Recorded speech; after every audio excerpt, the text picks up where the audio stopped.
Hi, good day again. Welcome back to us. Welcome back to Big O's channel, where we're looking at controlling our diabetes and our pressure by the way we eat, eating meals, not individual meals. So yesterday I cooked this beautiful soup. Believe me, it tastes fabulous. No chemicals, no additives. It's a 15 bean soup, and I had I have sweet potatoes in here, radish, and the beans, and I had chicken. So yesterday I ate a nice bowl of it. I actually had two bowls of it, and it tasted so good. So I tested my blood glucose level before I eat it. It was 105. After I eat it, 2 hours after, it was 206, which is not good because my goal is after 2 hours, whatever I eat, my blood glucose should be under 140. So that was not good, but I don't know why. Because all the stuff in that meal was claimed to be good for diabetics. So my suspicion is from previous experiments that eating the chicken with the beans is what causing the spike in the glucose. I'm not sure yet, but it's my second try at something like that. So what I'm going to do is I'll have another bowl of that soup today, but this time without the chicken. So I'm going to test my blood sugar and without the chicken, and before I eat it, and 2 hours after I eat it, I will test it again and see if that made a difference. Because our goal is to experiment with different combinations of the meals to see what combination of meals work good. Because a lot of videos I look at, they give me what one item could do for blood glucose, but not combinations. And I eat in combination, I eat meals. So I am interested in how my combinations work out.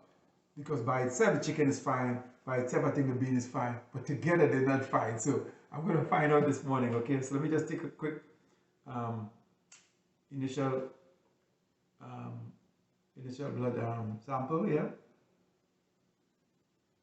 Okay. So we're starting out before the meal. See what it give me here. My fasting is 102. 102. That's where I'm starting out. And this is a very good equipment. If you have insurance, Blue Cross Blue Shield, they'll give you the set free. Look at the name of it. They'll give you it free with all the supplies you need for life, basically. And it's the best blood glucose monitor I've ever used. My pressure was very good this morning. And my blood fasting is pretty good. It's under 140. Actually, 102 is pretty good. So I'm going to submit this. This goes online, so my doctor gets to track my my measurement daily. All right. So that's it. So now I'm going to enjoy this bowl of soup without any chicken. I'll be back in 2 hours or 1 hour and 45 minutes or so to test again and see the difference leaving the chicken out. So if this works out, then I know I keep believing when I'm eating beans, I shouldn't have meat with my beans. Either I'm eating beans or I'm eating meat. So I'll have a better understanding when I'm finished with this. So blessings, thank you. Hope this helped a little bit, but be back in about 2 hours, okay? Blessings again. Welcome back again to Big O's channel.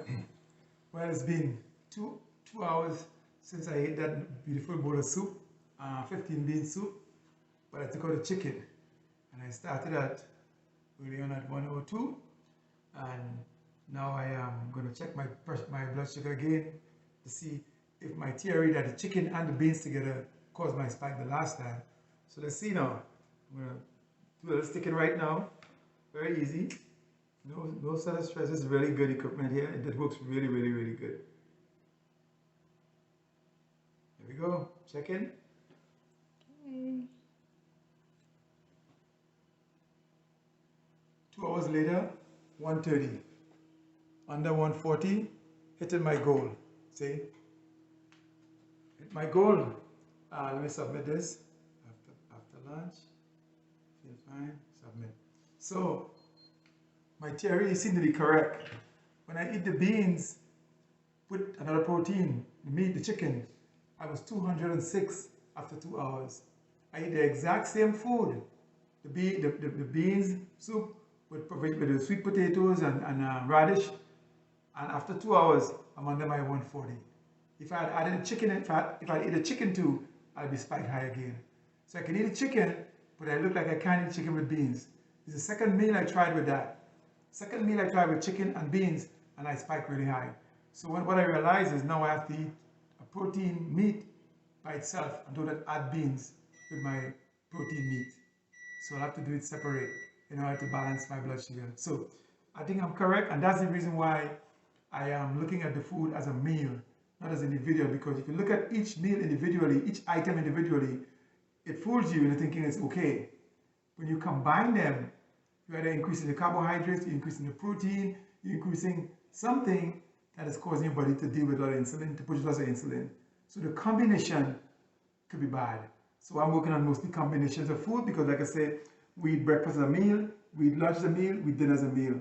So I want to know my blood sugar as a meal, not necessarily individual items. And I'm learning really good what kind of meals I can eat. So this was correct today. So thanks for looking, thanks for watching again. Hope you learned something. Show you stay away from the beans and the meat together. I tried with 2 types of beans and 2 different kind of meat, same result. So I'm not going to do beans and meat anymore. Okay, I'm going to meatize meat and other food and beans and other food. So this worked out really good, and now my sugar is going to stay good. I'll be fasting for another 5 hours before I eat again later on today. So thank you guys very much.